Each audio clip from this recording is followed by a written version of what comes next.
Hey, what's up guys? It's Dom from Whole Printing Inc. In today's exciting video, I'm going to be sharing something a bit different. Instead of covering something about printing, I'm going to be talking about my specific journey. So as you guys saw on the channel, I've been quite inactive recently, and there's a strong reason for this. We've been scaling at a rapid pace, and we actually scaled down our operations and try to figure out kind of where we're going next. So instead of serving all type of clients, we're going to go more into corporate stuff, where that be corporate clothing, corporate branding in general. I think that's where we're going to truly shine. Unfortunately, I did close my DTF private community. It's still active, and we're actually most likely going to make it a free to join so you guys can keep helping each other on Facebook. Unfortunately, I don't really use small DTF printers anymore, and I'm going more towards commercial printing. And even when it comes to videos on diagnosing the printer and stuff like that, knock on wood, so far, the printer's been going pretty well. We had our hiccups in the past, but recently it's pretty good. There's always room for improvement, but just making videos in general is quite hard. So I just wanted to get that out of the way. You can expect more daily uploads very soon. Everything is starting to fall into place. This is why I'm bringing you guys this video. So for you guys that don't know me and are watching me for a completely different reason than printing, my name is Dom. I own Whole Printing Inc. I've been in the printing industry for over 5 years. I've worked with many big corporations, and my only goal is to help you on your printing journey. With that being said, let's get right into today's video. Let's talk about how to hire employees in Canada. Now, I'm going to be talking specifically from a Canadian perspective. I don't know how it is in other countries, but in Canada, honestly, it was pretty straightforward. I want to talk about a few things before we get into the specifics. Number one is being the reality. If ever I'm glancing down this way as I'm looking down at some pointers I took, the reality of hiring your first employees, guys, you need to really understand that once you start going through this process of doing your first hires, there's no going back. The CRA really doesn't want you to be, an employer and then not be an employer. You're going to attract a lot of problems if you do it that way. Just make sure that before you hire your first employees, you are understanding the cons and the pros. Understand the reality that hiring employees is going to create a bottleneck when it comes to your time. It's going to create a bottleneck when it comes to filing with the CRA. It's going to create a lot of issues if not handled properly. You need to understand, we could talk about this for hours, but if you're watching this video, you're pretty much in the mindset of hiring. So you've went through these thought processes already. Now, where are you going to hire these employees? I am talking about where, in the sense like, is it going to be LinkedIn? Are you going to do a post on Facebook, on your social medias? Are you going to ask friends, families, and people around you? But I'm also talking about where the employee is going to work. Whether that be like the station you put them on, are they going to be printing? Are they going to be doing graphic design? Are they going to be doing production? Are they going to be doing a mix of both? And also, is it going to be at your house? Like for us, we are still residential, even though we've been scaling. We're kind of hesitant on, either buying a shop or renting it, but we're still residential. So they're going to be working, like the employees are going to be working in our house, right? So that can create a lot of issues. Just make sure you understand where the employees are going to be working and also where you're going to place them. Let's talk about long-term. Long-term, it's going to be important that you find and attract high-quality employees. Anything that's going to be paid out cash, that's why you're watching this video. You want to do it properly. When you pay employees cash, you get fickle employees, you get low-value employees. You want people that are here for the long run. And by doing, this setup that I'm going to, break down very shortly, you're going to attract that kind of people. And if ever it doesn't work out, you let them go and you keep on going with your search. Let's talk about the why next. Why are you onboarding new employees? Is it because you want to scale? Do you actually want to scale, or would you maybe prefer to scale down your operations, focus on maybe a specific niche, whether it be like stickers, t-shirts, or even more specific, like if you're doing t-shirts every single day and you actually enjoy doing, I don't know, t-shirts like 1 to 12 pieces, right? You're really artistic, you love the design process, and when it starts to become like 20, 25, 50, 100 t-shirts, you kind of don't enjoy it as much, right? This is where you can scale down. Instead of, just going through the motions, really understand where you want your business to go. If you are to look at your business in 10 years from now, is it something you'll enjoy doing, right? Having a bunch of employees, having a big shop, really understand where you want to go long term before you make your first hire. The next thing I want to talk about is who. You need to understand that whoever you decide to employ is going to be inside your working area. It's going to affect your daily life. Just make sure you attract good employees, right? All right, guys, sorry about that. I had to clear some space from the camera. So when I talk about who, think about it. You're a specific type of person, right? You most likely know people you dislike a bit, right? Or you don't really respect what they have, as their values. You're going to attract a bunch of people as you start hiring. You're going to get to know them. Some people are going to do an amazing job, but you're going to hate them. Some people are going to do a horrible job, but you're going to love them. You have to find that balance between somebody that's performing and somebody you enjoy being around. I'd rather have somebody that's a bit less competent that I enjoy being around on a daily basis until I get to that next level. And even though, right, let's say I step away from the business and take more of a leadership role where I'm less in the daily operations, I still want to make sure that the person I hire gets along with everyone and nobody kind of hates him or her, right? It's not a gender thing. We've had it in the past where we had competent people that did an amazing job, but they had their quirks. We had people that did an okay job, but were nice to be around, easygoing. We've had people that were competent and very, very nice to be around. So you want to find that, hot spot, right? Ideally, if you can find somebody that's competent and really nice to be around, do everything you can to retain that employee.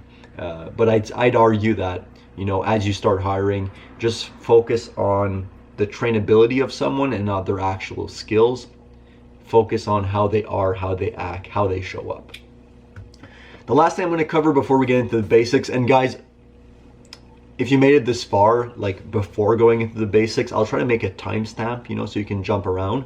But it is important, right? So I do appreciate you guys sticking around. I'm talking to my younger self here.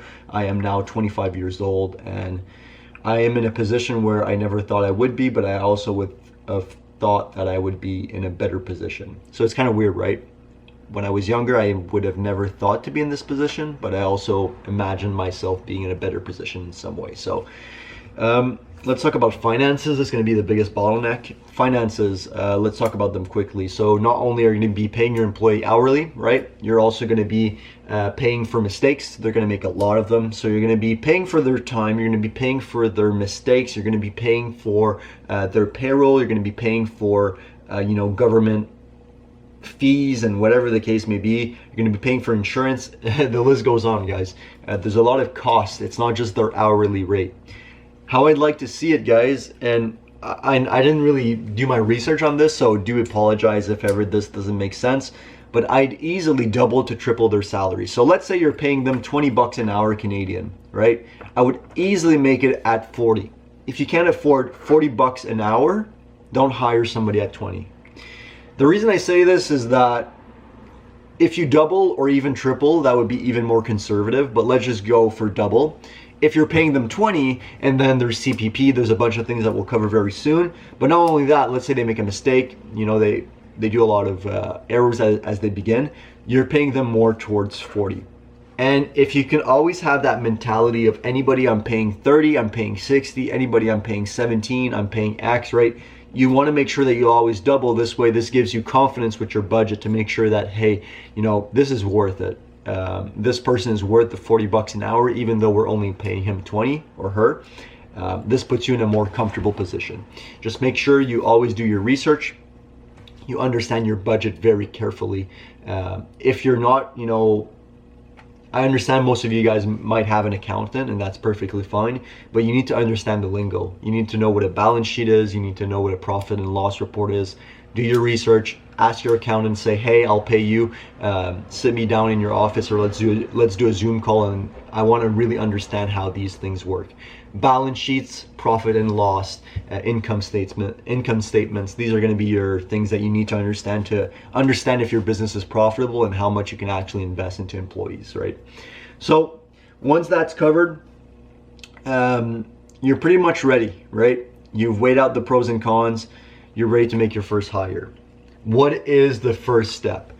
The first step, as counterintuitive as it sounds, it has nothing to do with the CRA or filing or anything like that.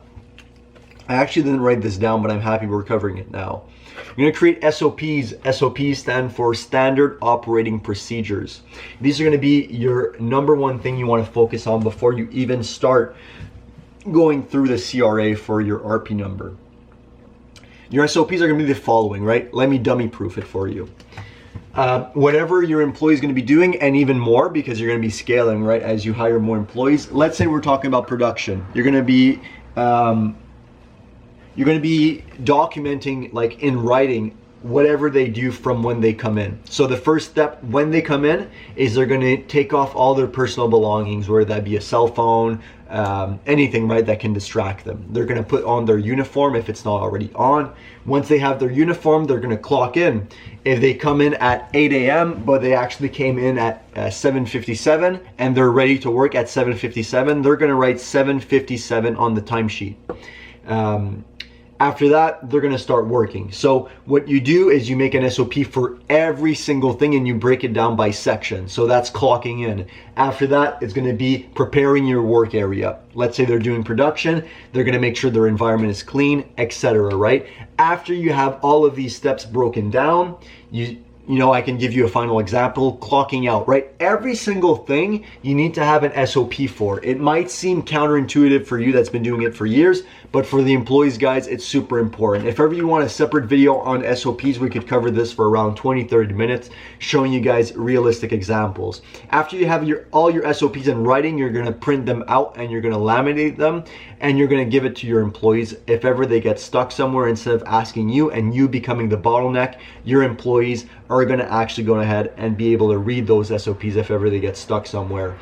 A step above that, and this is going to be really good for you guys that are scaling, is you're going to go ahead and you're going to take all those SOPs that are written down. Ideally, you have it for every single section humanly possible for your shop, whether that be loading the printer with ink, whether that be cutting DTF film, pressing on the heat press, clocking in, clocking out, lunch break, every single thing imaginable. You're going to have it in writing, and then you're going to do it in video format, and you're going to make a course.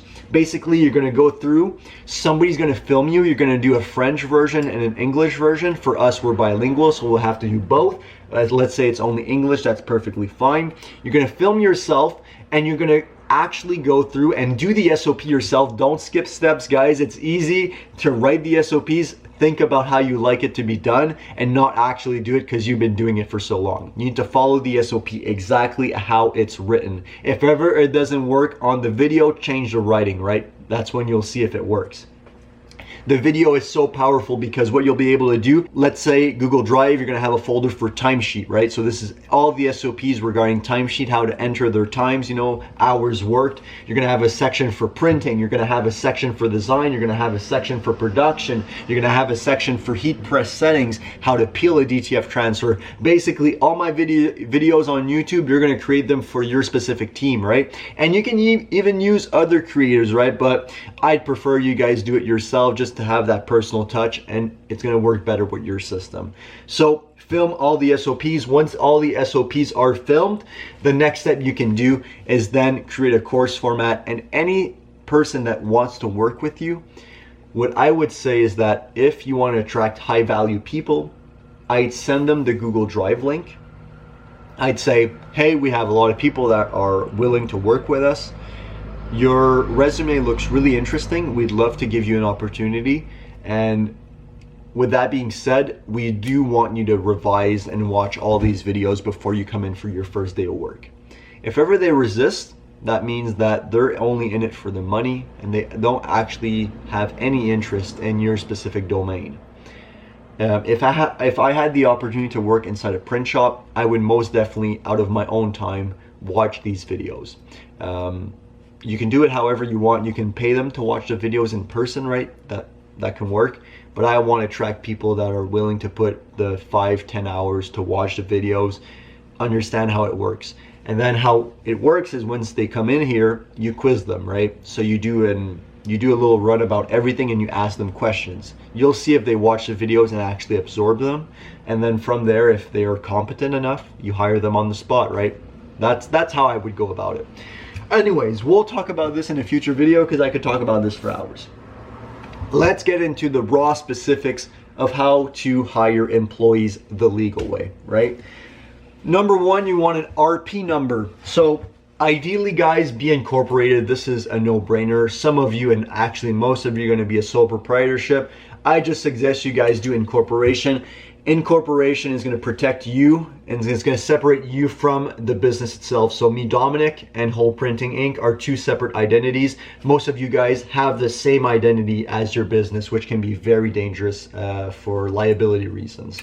Separate yourself from your business, create an incorporation. I can make a separate video on this. It's very simple. Just for a quick reference, quick value here, go to lawdepot.ca. lawdepot.ca. You'll be able to set up an incorporation within around 30 minutes. Very simple, and you'll be ready to go. What I suggest is you guys do it in around, a few months if you guys are willing to wait. If you can start it close to December this year or January early next year, is going to be better for your books in general. After you're incorporated, if it's not already done, you're going to want an RP number. So the RP number is going to act as your payroll number, right? You have an RT number once you're in an incorporation, or actually just a GST number, right?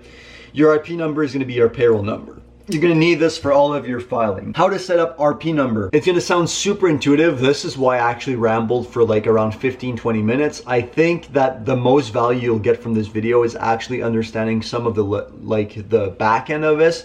Because what I'm about to say, guys, you're going to hate me for it, but it's really simple. There might be other ways to do it, but I didn't break my brain. What I did for the RP number is I called the CRA and I asked them to set up an RP number with me on the phone. This feature is going to be removed. I don't know. Everybody wants you to go on the website nowadays. I hate it. So I just called the CRA. Once I called them, I explained my situation that I want to start hiring employees and I asked for an RP number. Then they sent me a confirmation email with the RP number. As easy as that. It was longer to wait on the phone than it actually took. So it took around an hour with the waiting, and then we had the RP number. The next step is you're gonna want to go to WSIB and you can fill it online, or again, what I did is I went on the phone. The cool thing about calling them, guys, is that some reps are gonna be unpleasant. If so, just call again and try to get another rep that's actually gonna help you. But you can ask questions, right? That's the powerful thing. So WSIB asked a bunch of questions. Your RP number is like your employer identification number. You need that for everything, right? And to file your taxes for your employees and stuff. Your WSIB, think about it as insurance. It's mandatory. You guys cannot have an employee without having WSIB.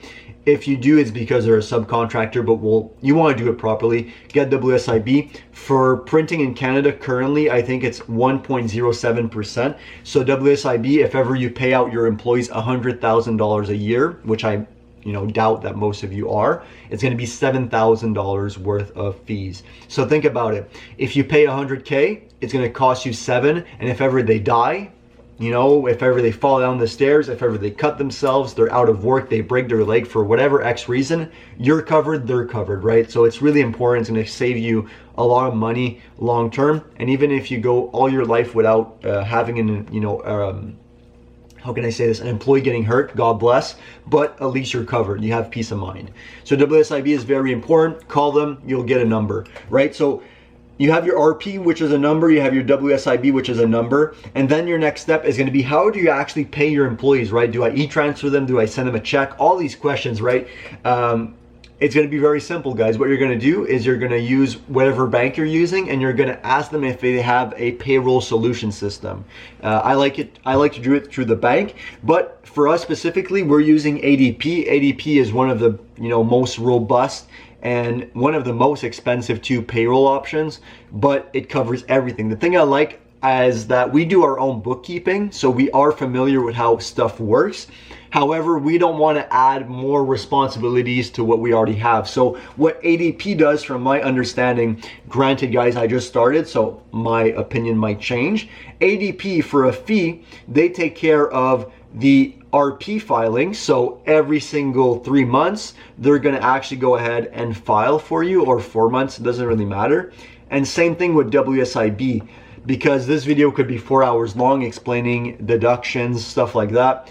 If you use a payroll solution, just make sure they cover the tax filings every quarter or however it works, and make sure they take care of the WSIB filings as well. This way, what you do is you pay your employees, whether it be by direct deposit, by check, by e-transfer, right?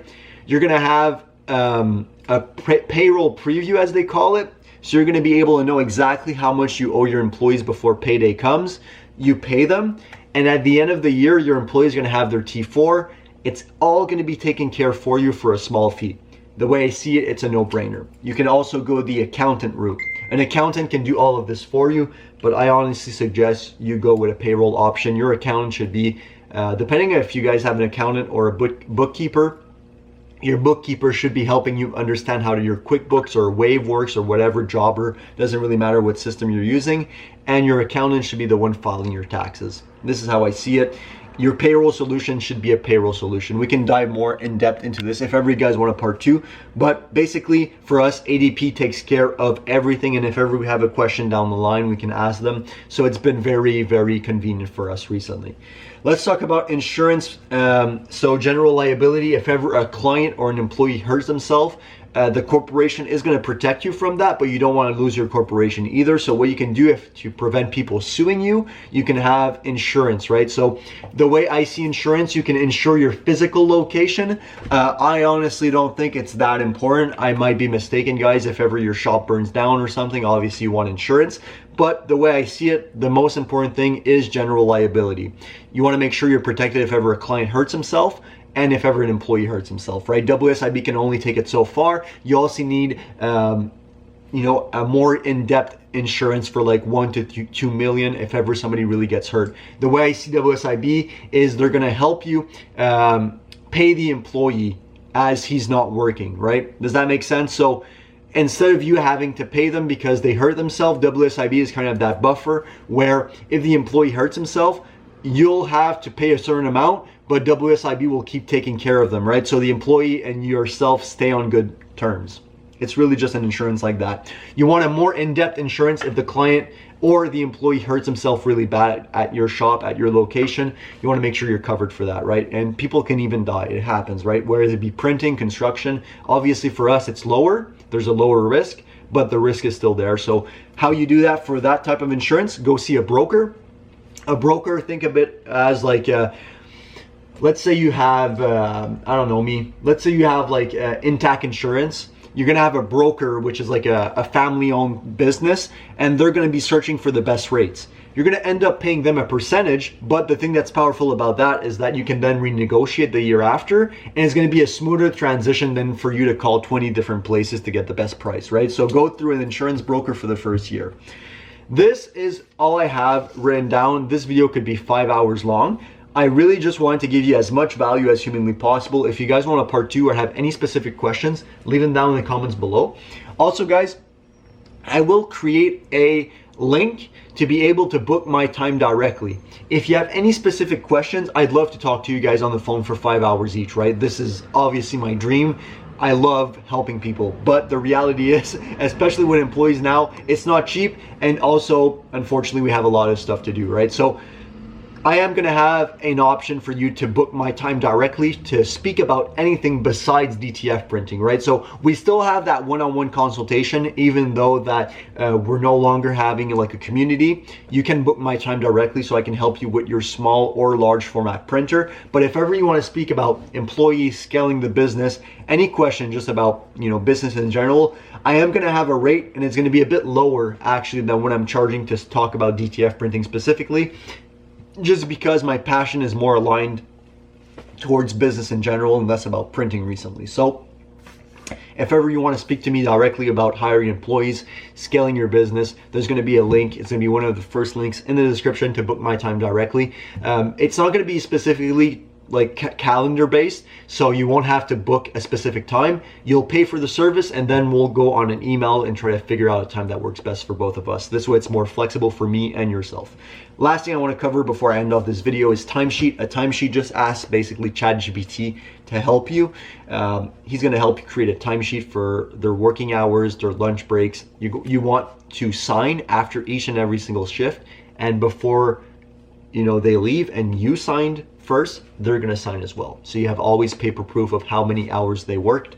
And if ever you're unsure about anything that I mentioned in this video, the powerful thing about AI nowadays is that you can just ask ChatGPT. Make sure you double check your info though. ChatGPT sometimes doesn't have the most accurate information. Hopefully this video helped you make a more logical decision about hiring your first employees. This can be a really exciting time for you guys. I wish you the best of luck. Honestly, this was by far the worst month of my life when it comes to being overwhelmed with the business, being overwhelmed with, and I also changed bank this month. It's been a wild ride. This could be a separate video within itself, but it's interesting. Hiring employees doesn't have to be hard. Just think logically about it. If ever you want to hop on a chat, let me know. It's going to be the first link down below. And if ever you guys really want a part 2, I'll be happy to make one. So yeah, hopefully you guys found some value in this video. If you did, make sure to leave a like, comment down below, and subscribe if you're new. This was Dom from Whole Printing Inc. Make a print. You'll never forget.